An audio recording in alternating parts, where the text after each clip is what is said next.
When my wife and I first moved to Nashville, Tennessee, we moved into our first apartment complex, and it was called the Players Club.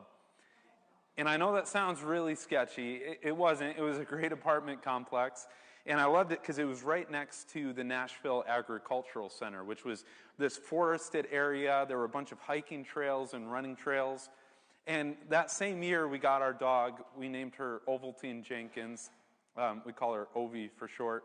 And I loved our location because I could take Ovi back on those trails, and I'd run almost every single day. The trails were safe. They were predictable. I knew what to expect every time I was out there. In fact, they were so safe that I would just let Ovi off the leash, and she would run up in front of me and behind me. And I just had a lot of trust for my dog. That lasted a couple of months. One day, we were running on the trail, and I heard something over in the brush, and I didn't even have time to react before a big buck came and stood in the middle of the pathway in front of me. In my mind, it was like a 15-point buck. I'm sure it wasn't that big, but in Ovi's mind, it was just a big dog. And so she started running circles around it, trying to get it to play with her, and the buck kept getting more and more irritated, so it kept getting up on its hind legs and trying to pummel my dog. And Ovi loved it, so she kept running circles. Finally, I called her back. I put her on the leash. We didn't run on that trail for weeks, and if we did, she was always leashed and close by, because I realized I can trust my dog when everything is going normal, when everything is safe, when everything is predictable, but it's a lot harder to trust her when my plans get totally flipped on their head. I share that with you today because I think a lot of us can resonate with that in our faith walk. It's really easy to have faith and trust in God when everything's going well. When your job's going great, when your family's doing amazing, your kids and your grandkids are getting into that Ivy League school or that great college or university. But it's a lot harder to trust God when all of our plans begin to fall apart.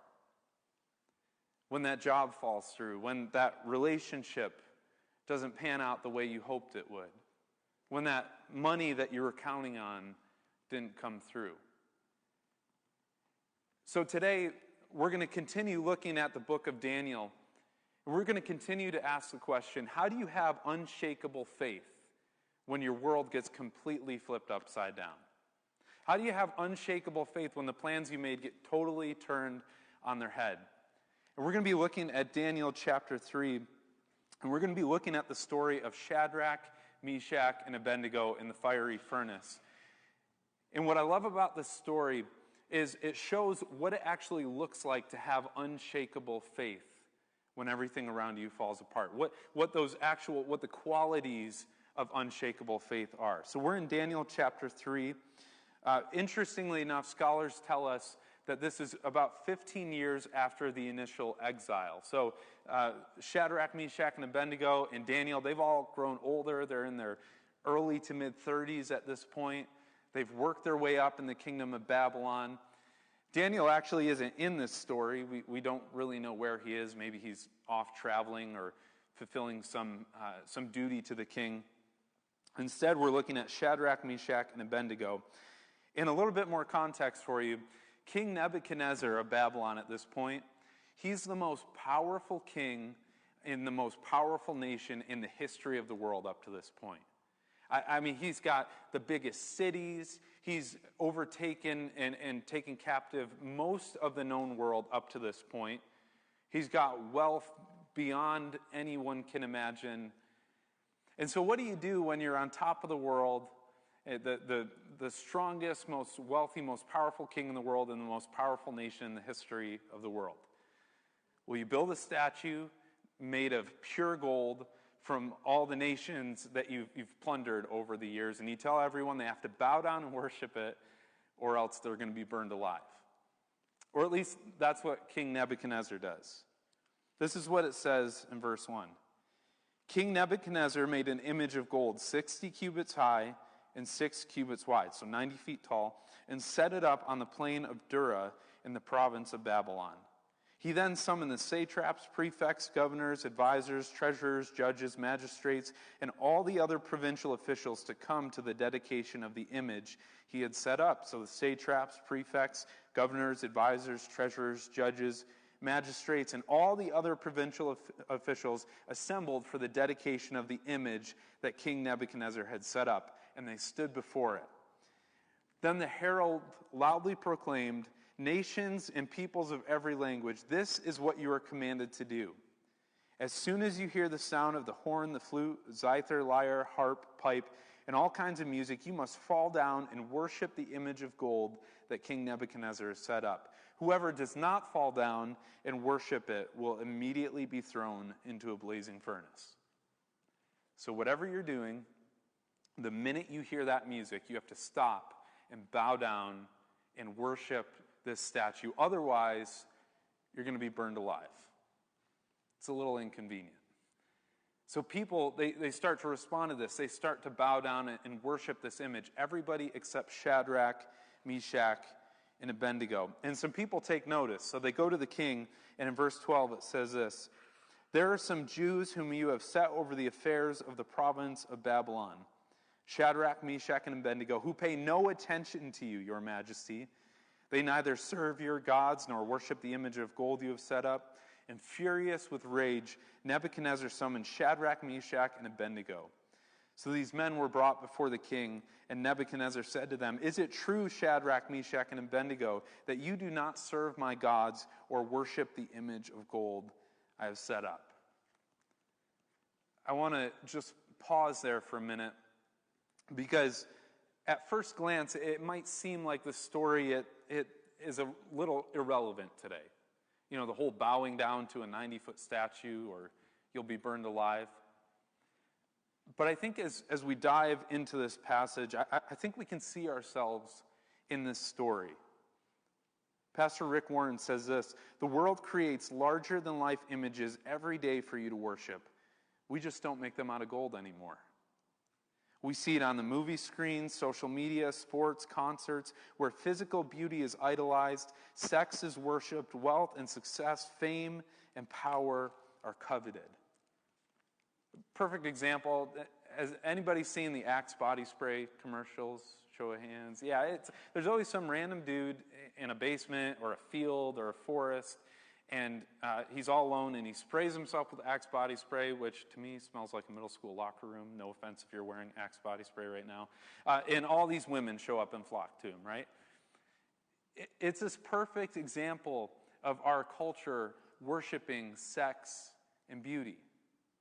And what happens is that our culture tells us that those are the things that we need. Those are the things that will satisfy us. Those are the things that will bring us joy. And we say things like, "Man, if only I had that Axe body spray." Or we say, like, "If only I had that job." Or that money. Or if only I had that relationship with him or her, then I would be satisfied. And we begin to believe this lie that those are the things that will truly satisfy us.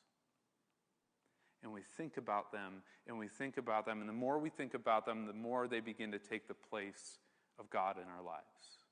And those things are like 90-foot statues. They become idols. I'm curious, what do you think about most? Is it your job? Your finances? Is it your family? Your friends? Politics? Sex, money? I mean, those aren't inherently bad things. It's just when we solely focus on that, those things weren't meant to be the ultimate thing.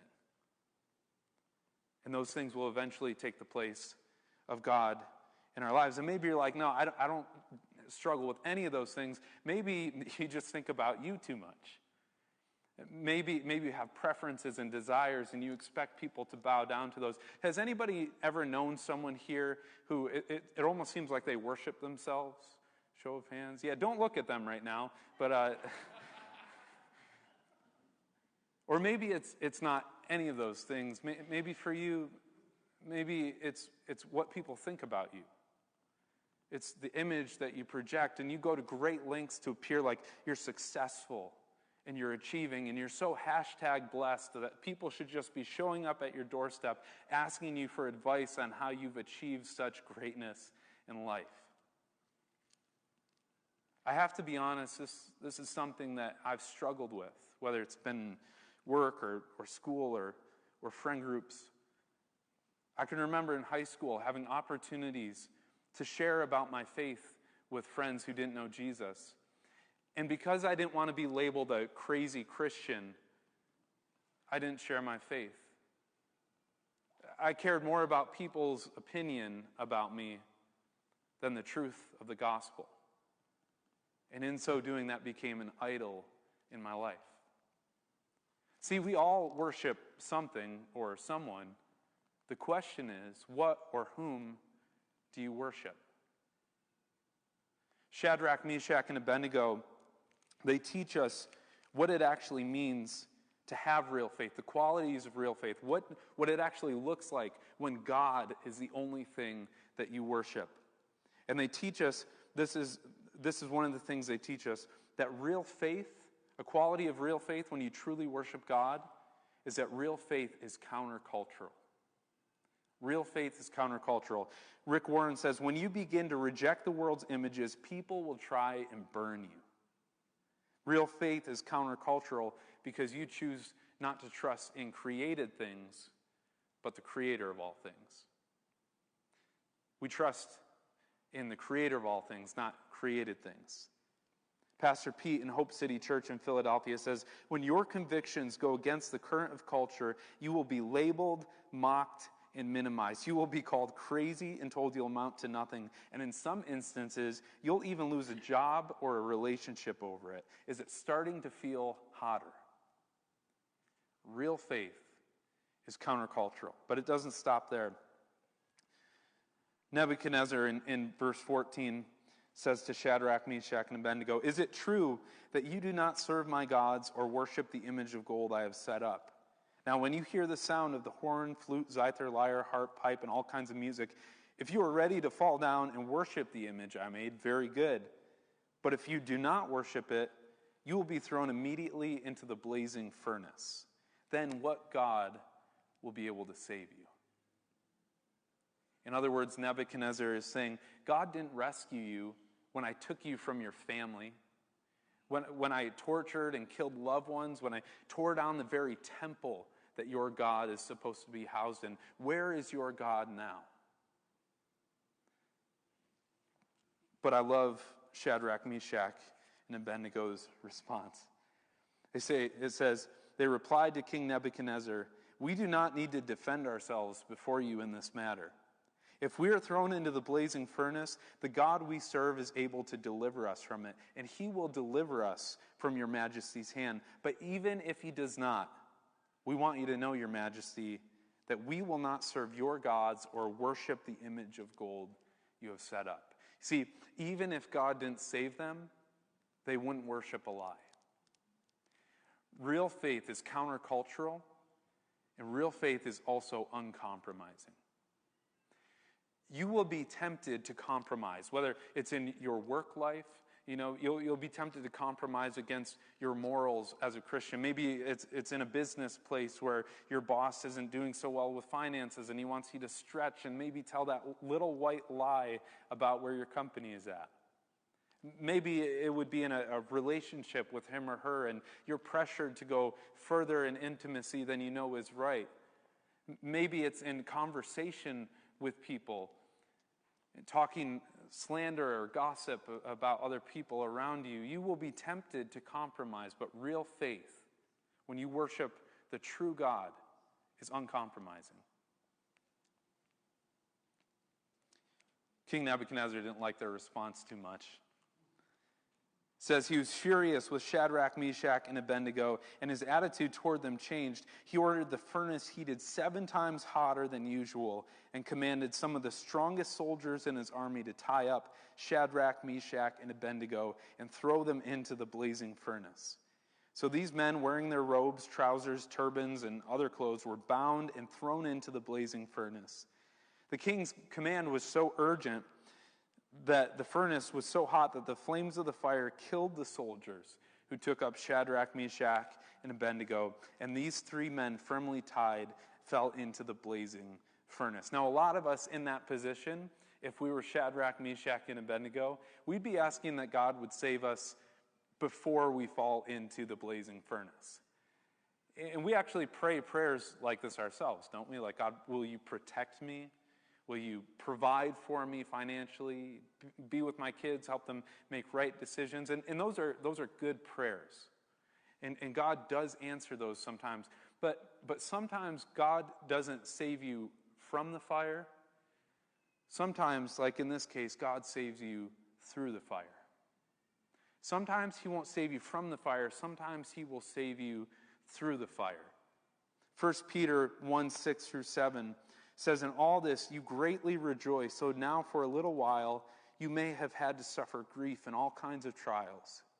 These have come so that the proven genuineness of your faith, of greater worth than gold, which perishes even though refined by fire, may result in praise, glory, and honor when Jesus Christ is revealed." Sometimes God will save you through the fire because he's more concerned with your character than your comfort. And he wants you to be fully trusting and relying on him. And he's going to burn away those things in your life that are preventing you from truly following him. I can remember when Hannah and I were making the transition from working odd jobs and waiting tables in Nashville to touring and doing music full time. We were leaving very comfortable jobs. At least up to that point in our marriage, it was the most money we had made up to that point, so we could pay the bills and then some. And we went from this comfortable job to making $9,000 a year touring full time. That's not $9,000 for each of us, that's $9,000 total. And there were times on that journey where we were just like, are we going to be able to pay the bills? Are we going to be able to eat today? Are we going to be able to provide for the crew that we've brought out with us on the road? And we had no choice but to fully trust and rest in God's providence. And he provided. Sometimes it was in the form of a meal. Sometimes it was financially, someone just coming up and offering us a couple $100 just to get by. Sometimes it was just in the affirmation from a friend or people encouraging us to keep going. See, stepping away from that comfort allowed us to fully trust and rely on God. Sometimes God doesn't save us from the fire. He saves us through it. So they fall into the blazing furnace. Surprisingly, they don't burn up. And it says in verse 24, "Then King Nebuchadnezzar leapt to his feet in amazement and asked his advisors, 'Weren't there 3 men that we tied up and threw into the fire?' They replied, 'Certainly, your majesty.' He said, 'Look, I see 4 men walking around in the fire, unbound and unharmed, and the 4th looks like a son of the gods.' Nebuchadnezzar then approached the opening of the blazing furnace and shouted, 'Shadrach, Meshach, and Abednego, servants of the Most High God, come out, come here.' So Shadrach, Meshach, and Abednego came out of the fire, and the satraps, prefects, governors, and royal advisors crowded around them. They saw that the fire had not harmed their bodies, nor was a hair of their heads singed. Their robes were not scorched, and there was no smell of fire on them. Then Nebuchadnezzar said, 'Praise be to the God of Shadrach, Meshach, and Abednego, who has sent his angel and rescued his servants. They trusted in him and defied the king's command and were willing to give up their lives rather than serve or worship any god except their own God. Therefore, I decree that the people of any nation or language who say anything against the God of Shadrach, Meshach, and Abednego be cut into pieces and their houses torn." They're probably like, all right, that's a little far at this point. But cut into pieces and their houses be turned into piles of rubble, for no other God can save in this way. And then the king promoted Shadrach, Meshach, and Abednego in the province of Babylon. See, real faith, when we worship the one true God, it's countercultural, it's uncompromising, and real faith makes converts out of our critics. Real faith makes converts out of our critics. when Hannah and I began ministry in Canada. I'm not sure how much you know about the spiritual situation of Canada. But before COVID, the average church attendance in Canada was just under 10% of all people in Canada. But that wasn't every week. That was once a month. And so we came into this culture that was very post-Christian, very spiritually dead. And as we did youth and young adults and worship, we began to build from the ground up these programs that were pretty much non-existent. And it was amazing because what we found as we prayed and as we served is that God began bringing people out to these ministries who didn't know Jesus.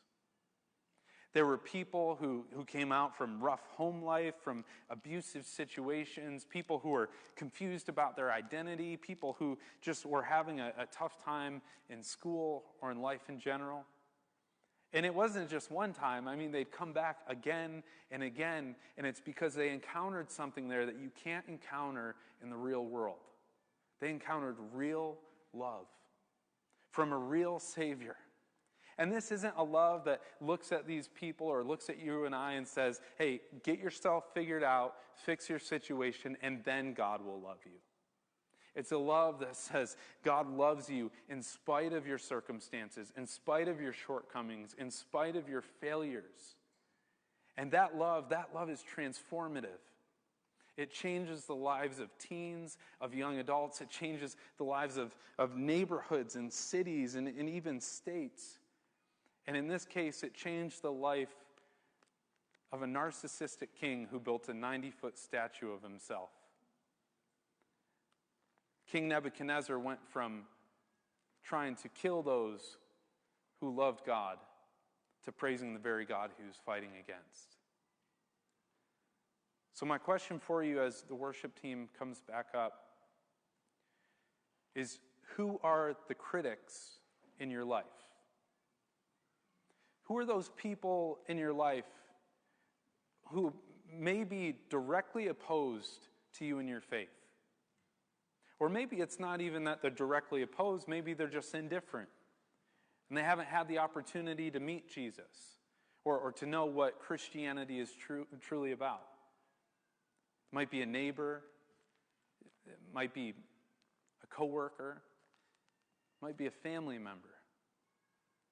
See, when we put all of our attention and all of our focus on worshiping God, we begin to exhibit real faith that is countercultural, uncompromising, and that makes converts out of those critics. Can you imagine what would begin to happen if just every one of us here, if we thought of that one person and we began to pray and we began to ask God for opportunities for us to witness to them?